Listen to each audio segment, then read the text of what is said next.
भक्तों, अब ये हिस्सा बेहद ध्यान से सुनिए, क्योंकि यहां वह रहस्य आने वाला है जिसे जान लेने मात्र से जीवन की दिशा बदल सकती है। हमारे घरों में तुलसी माँ का पौधा साधारण पौधा नहीं होता, वह स्वयं शुद्धता, समृद्धि, सौभाग्य और लक्ष्मी कृपा का द्वार होता है। लेकिन दुख की बात है कि बहुत सारे लोग रोज तुलसी को जल तो देते हैं, लेकिन उससे जुड़ा असली रहस्य, असली विधान, असली मंत्र नहीं जानते। इसलिए पूरी पूजा करने के बाद भी जीवन में मन चाहा फल नहीं मिलता, धन आकर भी रुकता नहीं, बरकत टिकती नहीं, और घर में वह स्थिर सुख नहीं आता जिसकी तलाश हर इंसान करता है। भक्तों, एक बात समझ लो, तुलसी पौधा सिर्फ पौधा नहीं, हमारी किस्मत का पहरा है। तुलसी को जल देना सिर्फ पानी चढ़ाना नहीं, भाग्य को सक्रिय करना है। लेकिन तुलसी को जल देते समय सही शब्द बोले जाए, तभी मां लक्ष्मी प्रसन्न होती हैं और सौभाग्य घर में प्रवेश करता है। पुराणों में वर्णन है, एक दफा जब भगवान विष्णु शयन कर रहे थे, तब माता लक्ष्मी उनके पास आई और उन्होंने पूछा, स्वामी, लोग तुलसी मां को जल तो देते हैं, पर असली फल किसे मिलता है और क्यों? तब भगवान विष्णु मुस्कुराए और बोले, हे देवी, तुलसी मां को जल देने का असली चमत्कार तब होता है जब जल चढ़ाते समय इंसान अपने मुख से 3 दिव्य शब्द बोलता है। ये 3 शब्द सामान्य नहीं, ये वही शब्द हैं जो मां लक्ष्मी को चलकर घर में प्रवेश करने पर मजबूर कर देते हैं।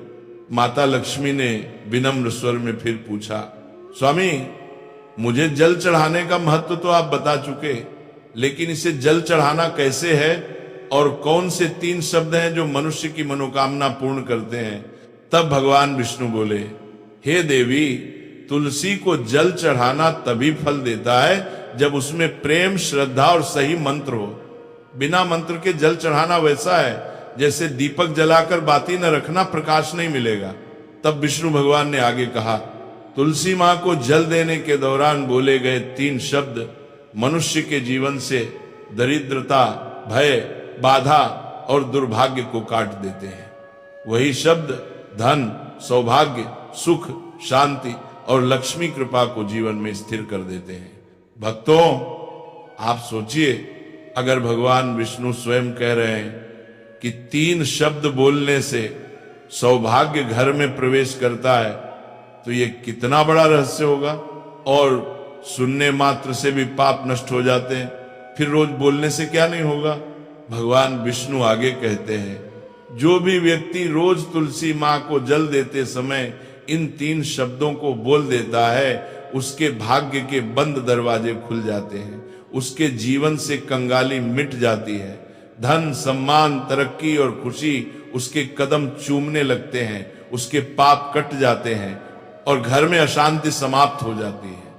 ऐसा व्यक्ति कभी गरीब नहीं हो सकता।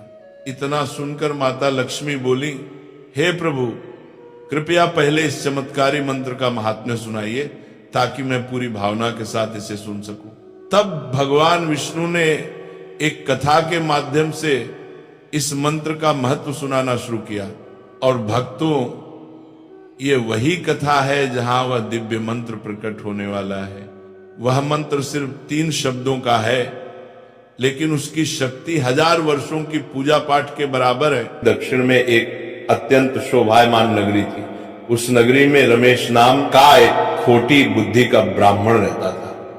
पापियों का तो वह शिरोमणि था। उसका जन्म एक ऐसे ब्राह्मण परिवार में हुआ था जो पाप कर्म करने वाले शास्त्र ज्ञान से शून्य थे। वह जन्म से तो ब्राह्मण था, किंतु कर्म से वह अत्यंत दुराचारी था। वह न पूजा पाठ करता, न ध्यान करता, न जप, न हवन और न ही मेहमानों का सत्कार करता था। उसके द्वार पर आए मेहमानों को बिना दान किए ही क्रूरता पूर्वक भगा देता था। स्त्री लंपट होने के कारण वह सदैव ही पराई स्त्रियों में आसक्त रहता था। उसे मदिरापान करने की भी आदत थी, साथ ही वह मांस खाया करता था। वह दिन में खेत में काम करके पत्ते बेचकर जीविका चलाया करता था और रात में वेश्याओं का सेवन करता था। इस प्रकार से उसे ब्राह्मण ने अनेक वर्षों तक जीवन व्यतीत किया। फिर एक दिन वो दुर्बुद्धि रमेश बेचने के लिए पत्ते इकट्ठा करने के लिए एक रस्सी की वाटिका में घूमने लगा और पत्ते तोड़ने लगा, तभी एक काल रूपधारी काले सर्प ने उसे ब्राह्मण को काट लिया और उसी समय पर उसकी मृत्यु हो गई। उसके बाद 2 यम के दूत उसे लेने के लिए उस स्थान पर प्रकट हुए और उसे उठाकर यमलोक ले जाने लगे। मार्ग में वो यम दूतों के सामने बहुत विलाप करने लगा, हे दूत, मुझे कहां ले जा रहे हो? मुझे छोड़ दो, मेरे प्राण बख्श लो। किंतु यमदूत उसे ये कहते हुए ले जाने लगे, अरे दुष्ट ब्राह्मण, तेरे पाप कर्मों के कारण तुझे सांप ने काट लिया है, अब यमदेव तुझे अवश्य घोर नरक में डाल देंगे। फिर यम के दूत उसे ब्राह्मण को लेकर यमलोक पहुंचते हैं और यमदेव के सामने खड़े हो जाते हैं। चित्रगुप्त उसे ब्राह्मण का लेखा जोखा निकालते हैं और यमदेव से कहते हैं, हे धर्मराज, इस ब्राह्मण ने बचपन से लेकर मृत्यु तक पाप ही पाप किया है, इसने कभी कोई पुण्य का काम नहीं किया है। फिर धर्मराज अपने दूतों से कहते हैं, हे दूतों, इस घोर पाप करने वाले ब्राह्मण को उठाकर ले जाओ और उसे नरक में डाल दो। फिर यम के दूत उसे ब्राह्मण को ले जाते हैं और नरक की भयंकर अग्नि में धकेल देते हैं। अनेक वर्षों तक नरक में सजा भुगतने के बाद उस ब्राह्मण को दूसरे जन्म में एक बैल का शरीर मिलता है। बैल का जन्म पाकर वह बोझ उठाने का काम करने लगा। उसका मालिक उससे दिन रात काम करवाने लगा। फिर जब उस बैल की शक्ति कम हुई तो उसके मालिक ने उसे एक लंगड़े आदमी को बेच दिया। उस लंगड़े आदमी ने उस बैल को खुद का बोझ उठाने के लिए उपयोग किया। वो उसकी पीठ पर बैठकर घुमा करता था। इस प्रकार से उस बैल ने 8 वर्ष तक उस लंगड़े आदमी का बोझ उठाया। फिर एक दिन वो लंगड़ा आदमी उस बैल की पीठ पर बैठकर किसी ऊंचे पर्वत पर जाने लगता है। उस पर्वत पर बहुत देर तक चढ़ने के कारण वो बैल बहुत थक गया, उसकी शक्ति क्षीण हो गई और कुछ समय बाद वह बैल बहुत जोर से मूर्छित होकर जमीन पर गिर पड़ा और अंतिम सांसें लेने लगा। तभी वहां पर खड़े लोगों को उस बैल पर बड़ी दया आ गई और वे उसके मुख बात कर देखे मूर्छित होकर में पानी डालने लगे। फिर उन लोगों में एक पुण्य आत्मा व्यक्ति था। उसने उस बैल का कल्याण करने के लिए अपना पुण्य उस बैल को दे दिया। उसे देखकर अन्य लोगों ने भी अपना अपना पुण्य याद करके कुछ पुण्य उस बैल को दे दिया ताकि उसे मुक्ति मिल सके। उसी भीड़ में एक वेश्या भी खड़ी हुई थी। सभी लोग अपना पुण्य उस बैल को दे रहे। यह देखकर उस वेश्या ने भी अपना पुण्य उस बैल को दे दिया। कुछ देर बाद उसे बैल की मृत्यु हो जाती है। फिर उस स्थान पर यमदूत आते हैं और उस बैल के शरीर से उस ब्राह्मण की आत्मा को निकालकर यमलोक ले जाते हैं। यमलोक ले जाने पर उसे यमदेव के सामने खड़ा किया जाता है और फिर चित्रगुप्त उसका लेखा जोखा देखते हैं तो वे आश्चर्य में पड़ जाते हैं। उस वेश्या के द्वारा उस बैल को दिया हुआ पुण्य बहुत बड़ा होता है। उस पुण्य के प्रभाव से सभी जन्मों के पाप नष्ट हो जाते हैं। फिर यमदेव उस ब्राह्मण के सभी पाप क्षमा करते हैं और कहते हैं, हे ब्राह्मण, उस वेश्या ने तुझे अपना पुण्य देकर तुझ पर बड़ा उपकार किया है। केवल उसी के पुण्य के कारण तुम्हारे सब जन्मों के पाप नष्ट हो गए हैं और यमदेव उसे फिर से इंसान जन्म प्रदान करते हैं। बार वो पृथ्वी पर आकर एक उत्तम ब्राह्मण कुल में जन्म लेता है। उस महापुण्य के प्रभाव से उसे इस नए जन्म में अपने पूर्व जन्म की बातें याद आने लगती हैं। जब वो ब्राह्मण बड़ा हो जाता है तो उसे याद आता है कि पिछले जन्म में जब वो बैल था तब एक वेश्या ने उसे उसका पुण्य दे दिया था। इसीलिए उसके मन में उस वेश्या के बारे में जानने की इच्छा होती है और उसे महापुण्य के बारे में जानने के लिए उस वेश्या का पता लगाकर उसे ढूंढते हुए उसके नगर में चला जाता है। वह वेश्या बूढ़ी हो चुकी थी। फिर जब उसे वो वेश्या मिल जाती है तो वो उसके सामने जाकर उसे बार बार प्रणाम करता है और उस वेश्या का धन्यवाद करने लगता है। वह वेश्या कहने लगती है, हे ब्राह्मण श्रेष्ठ, आप कौन है और किस कारणवश आप मुझ में वेश्या को धन्यवाद दे रहे हैं? मैंने आपका कौन सा कार्य किया है जो आप मुझे नमस्कार कर रहे हैं? तब वो ब्राह्मण कहता है, हे माँ, मैं वही बैल हूं जिसे तुमने अपना पुण्य दे डाला था। अपने पाप कर्मों के कारण मुझे पिछले जन्म में बैल होना पड़ा था। उस पर्वत पर जब मैं मर रहा था तो तुमने मुझे अपना पुण्य दिया था। तुम्हारे पुण्य के प्रभाव से ही आज मुझे फिर से इंसान जन्म मिला है। तुम्हारे द्वारा दिए गए उस पुण्य के कारण मुझे अपने पूर्व जन्म की सारी बातें याद हैं। किंतु हे माँ, मैं आज यहाँ पर ये जानने के लिए आया हूँ कि तुमने मुझे उस समय पर अपना कौन सा पुण्य दिया था जिस कारण से मेरे सभी जन्मों के पाप नष्ट हो चुके हैं। मैं उस पुण्य के बारे में जानना चाहता है। तब वेश्या ने कहा, हे ब्राह्मण श्रेष्ठ, मैंने तो अपने जीवन में कोई पुण्य के काम नहीं किए हैं, किंतु मेरे घर में एक तोता है जो पिंजरे में रहकर हमेशा कुछ बोलता रहता है, जिसे सुनकर मेरा अंतकरण पवित्र हो गया है।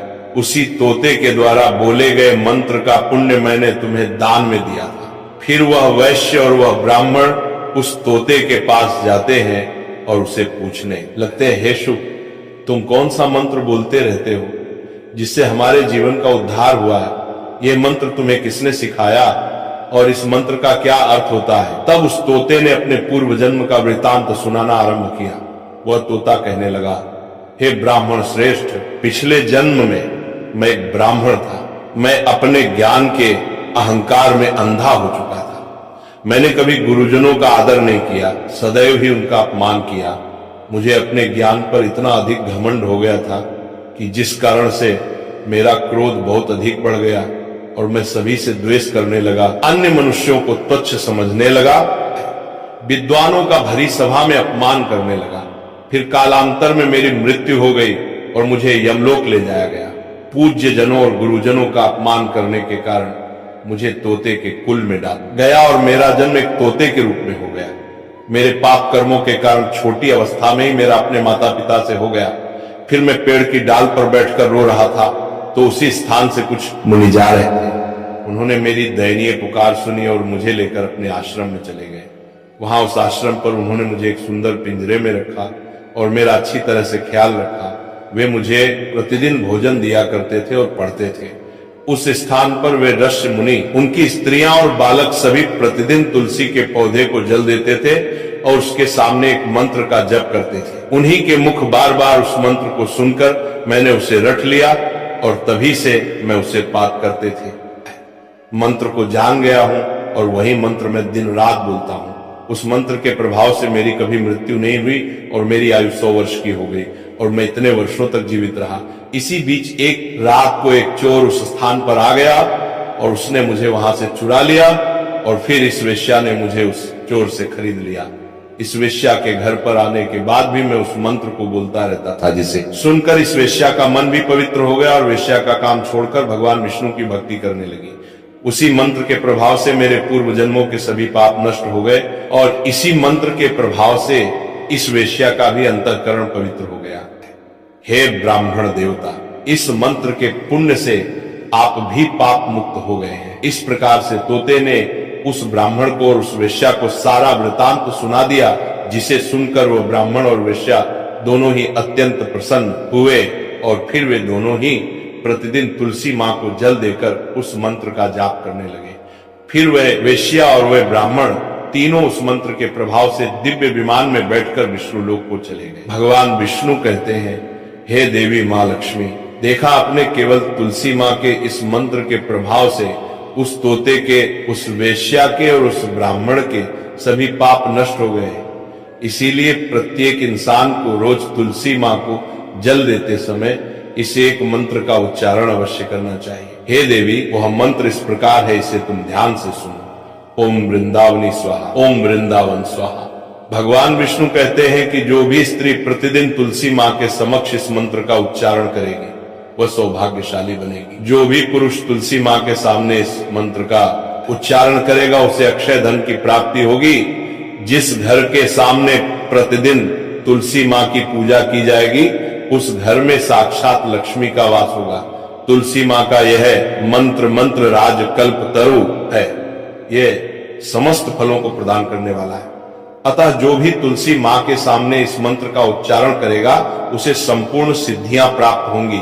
स्त्रियों को सदैव ही स्नान करके अपने बाल बांध कर मांग में सिंदूर भरकर प्रतिदिन तुलसी मां को जल देना चाहिए और इस मंत्र का उच्चारण करना चाहिए। रोज तुलसी मां के पौधे की परिक्रमा करनी चाहिए, इससे सभी दोष नष्ट हो जाते हैं। प्रतिदिन शाम के समय तुलसी मां के पास दीपक जलाना चाहिए और तुलसी मां के पास बैठकर भगवान विष्णु की आराधना करनी चाहिए। तुलसी मां के पास दीपक जलाने से इंसान को धन धान्य की प्राप्ति होती है। हजारों अमृत के घड़ों से नहलाने पर भी श्री हरि को उतनी तृप्ति नहीं होती जितनी वे मनुष्यों के द्वारा तुलसी मां का एक पत्ता चढ़ाने से प्राप्त करते हैं। 10,000 गाय के दान से मानव जो फल प्राप्त करता है वही फल तुलसी मां पत्र के दान से पा लेता है, जो मृत्यु के समय अपने मुख में तुलसी मां पत्र का जल पा जाता है, वो संपूर्ण पापों से मुक्त होकर भगवान विष्णु के धाम जाता है। भगवान विष्णु कहते पूर्णिमा, अमावस्या, द्वादशी और सूर्य संक्रांति के दिन मध्याह्न काल रात्रि और अशौच के समय तेल लगाकर बिना स्नान किए अथवा बिना हाथ पैर धोए रात्रि के वस्त्र पहनकर तुलसी मां के पत्र तोड़ता है, वह महापाप होता है। श्राद्ध, व्रत, दान, प्रतिष्ठा तथा देव पूजा के लिए तोड़े हुए तुलसी मां पत्र बासी होने पर भी 3 रात्रि तक पवित्र ही रहते हैं। तुलसी मां का एक एक पत्ता न तोड़कर पत्तियों के साथ अग्रभाग को तोड़ना चाहिए। तुलसी मां की मंजरी सब फूलों से बढ़कर मानी जाती है। मंजरी तोड़ते समय उसमें पत्तियों का रहना भी आवश्यक माना गया है। पूज्य भाव से पौधे को हिलाए बिना तुलसी मां के अग्रभाग को तोड़ना चाहिए, इससे पूजा का फल लाख गुना बढ़ जाता है। तुलसी मां के पत्तों को कभी नाखून से नहीं तोड़ना चाहिए, इससे पाप लगता है। रात्रि में तुलसी मां के पौधे को स्पर्श ना करें अथवा उसके पत्ते ना तोड़े, ऐसा करना अशुभ माना गया है। रात्रि में तुलसी मां का पौधा निद्रा अवस्था में होता है, ऐसे में पत्ते तोड़ने पर पाप ही लगता है। गुरुवार के दिन तुलसी मां के पौधे में थोड़ा सा कच्चा दूध अर्पित करें। दूध चढ़ाते समय ओम नमो भगवते वासुदेवाय नमः इस मंत्र का जाप अवश्य करना चाहिए। तुलसी मां के पौधे के पास शालिग्राम रखें और उस पर तिल चढ़ाएं।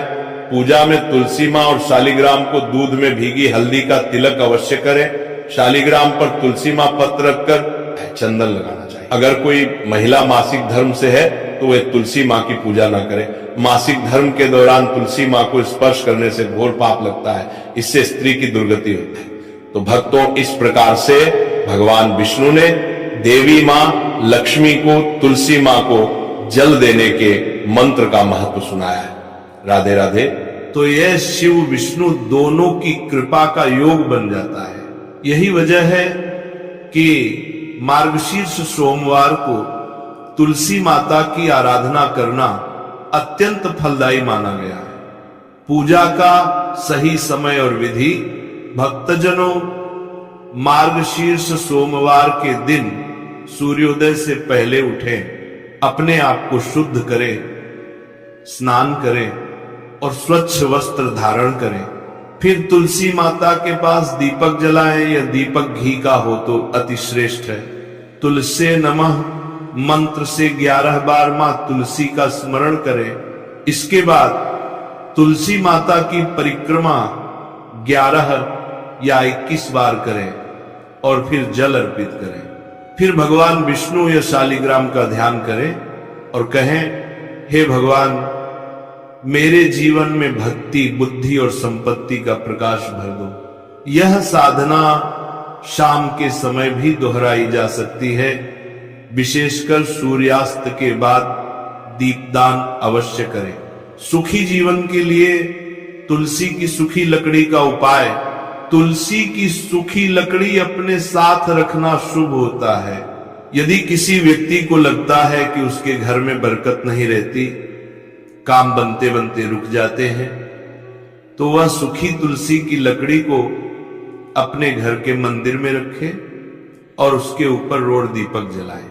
मां लक्ष्मी की ऊर्जा स्वयं वहां प्रकट हो जाती है। यदि कोई नौकरी या व्यवसाय में सफलता चाहता है तो वह तुलसी की लकड़ी को अपने तिजोरी में या दक्षिण दिशा की दीवार में छिपा कर रखे, क्योंकि यह धनवृद्धि का संकल्प माना गया है। स्त्रियों के लिए विशेष उपाय, बहनों के लिए यह दिन अति विशेष है। यदि कोई स्त्री मार्गशीर्ष सोमवार को तुलसी माता के सामने दीपक जलाकर भगवान विष्णु का नाम ले, नमो भगवते वासुदेवाय 11 मंत्रों का जाप करे, तो उसे पति की दीर्घायु, घर में सुख और धन की प्राप्ति होती है। जो कन्याएं सद्गुणी वर की कामना करती हैं, वे तुलसी की सेवा करें। उन्हें भगवान श्री हरि स्वयं सर्वोत्तम जीवन साथी प्रदान करते हैं। पाप से मुक्ति और सदकर्मों का प्रकाश। भक्तों, कहते हैं तुलसी के दर्शन से पाप कट जाते हैं, पूजा से पुण्य बढ़ जाता है। यदि कभी हमसे कर्मों में त्रुटि हो गई हो, मन अशांत हो, जीवन में भटकाव आ गया हो, तो बस मां तुलसी से माफी मांग लो और कह दो, माता अब मुझे भक्ति का मार्ग दिखाओ। जो ये भाव रखता है उसे भगवान स्वयं अपने कर्मों से उठाकर सफलता के शिखर तक पहुंचा देते हैं। भक्ति और धन का संबंध, धन पाने का मार्ग केवल मेहनत नहीं है, भक्ति भी है। भक्ति से मिलने वाला धन सदैव टिकता है। जो भक्ति करते हैं उनका भाग्य अपने आप बदल जाता है। तुलसी माता के आंगन में दिया जलाने वाला कभी अंधकार में नहीं रहता। भक्ति का फूल, तुलसी का आशीर्वाद, प्रेम से कहिए जय श्री तुलसी माता की। जब आप ये कहते हो तो मां तुलसी आपके हृदय में वृंदावन सा शुद्ध भाव भर देती है। तब जीवन में हर दुख, हर रुकावट खुद दूर हो जाती है। अंत का संदेश भक्ति से बड़े कोई उपाय नहीं। धन चाहो तो भक्ति से मांगो, शांति चाहो तो तुलसी से मांगो, और सफलता चाहो तो भगवान से मांगो, मगर प्रार्थना में स्वार्थ न हो। तुलसी माता के सामने बैठो, उनकी पत्तियों की खुशबू लो और मन ही मन कह दो, मां मेरे जीवन में भक्ति का सूरज उगाओ। बस यही सबसे बड़ा उपाय है।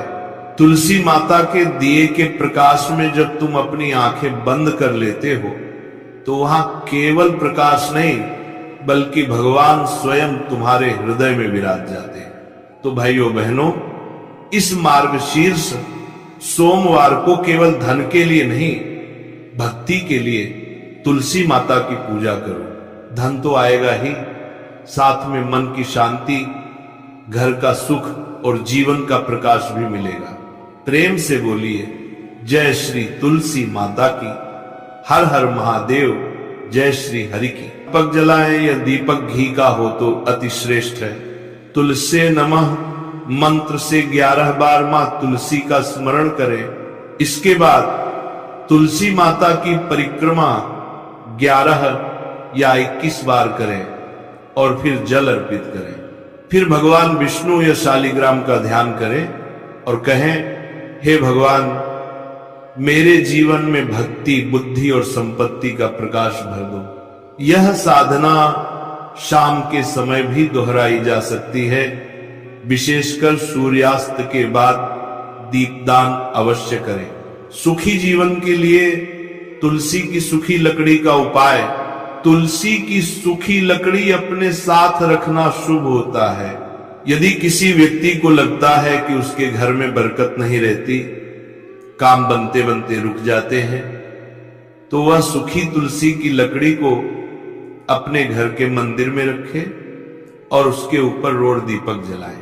मां लक्ष्मी की ऊर्जा स्वयं वहां प्रकट हो जाती है। यदि कोई नौकरी या व्यवसाय में सफलता चाहता है तो वह तुलसी की लकड़ी को अपने तिजोरी में या दक्षिण दिशा की दीवार में छिपा कर रखे, क्योंकि यह धनवृद्धि का संकल्प माना गया है। स्त्रियों के लिए विशेष उपाय, बहनों के लिए यह दिन अति विशेष है।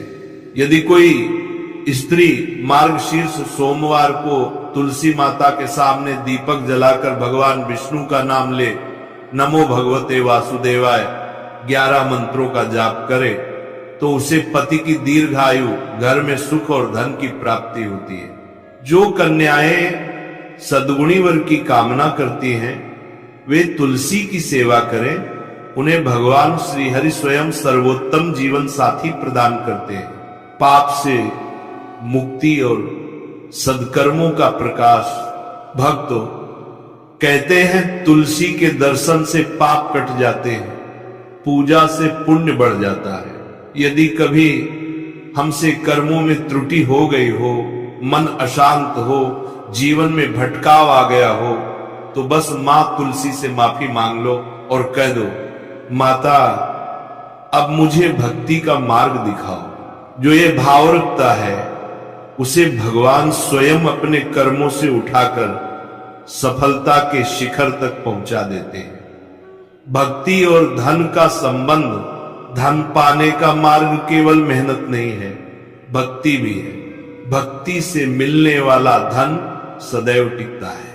जो भक्ति करते हैं उनका भाग्य अपने आप बदल जाता है। तुलसी माता के आंगन में दिया जलाने वाला कभी अंधकार में नहीं रहता। भक्ति का फूल, तुलसी का आशीर्वाद, प्रेम से कहिए जय श्री तुलसी माता की।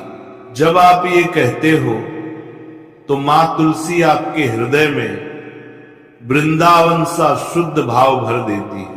तब जीवन में हर दुख, हर रुकावट खुद दूर हो जाती है। अंत का संदेश भक्ति से बड़े कोई उपाय नहीं। धन चाहो तो भक्ति से मांगो, शांति चाहो तो तुलसी से मांगो, और सफलता चाहो तो भगवान से मांगो, मगर प्रार्थना में स्वार्थ न हो। तुलसी माता के सामने बैठो, उनकी पत्तियों की खुशबू लो और मन ही मन कह दो, मां मेरे जीवन में भक्ति का सूरज उगाओ। बस यही सबसे बड़ा उपाय है। तुलसी माता के दिए के प्रकाश में जब तुम अपनी आंखें बंद कर लेते हो तो वहां केवल प्रकाश नहीं बल्कि भगवान स्वयं तुम्हारे हृदय में विराज जाते हैं। तो भाइयों बहनों, इस मार्गशीर्ष सोमवार को केवल धन के लिए नहीं, भक्ति के लिए तुलसी माता की पूजा करो। धन तो आएगा ही, साथ में मन की शांति, घर का सुख और जीवन का प्रकाश भी मिलेगा। प्रेम से बोलिए जय श्री तुलसी माता की।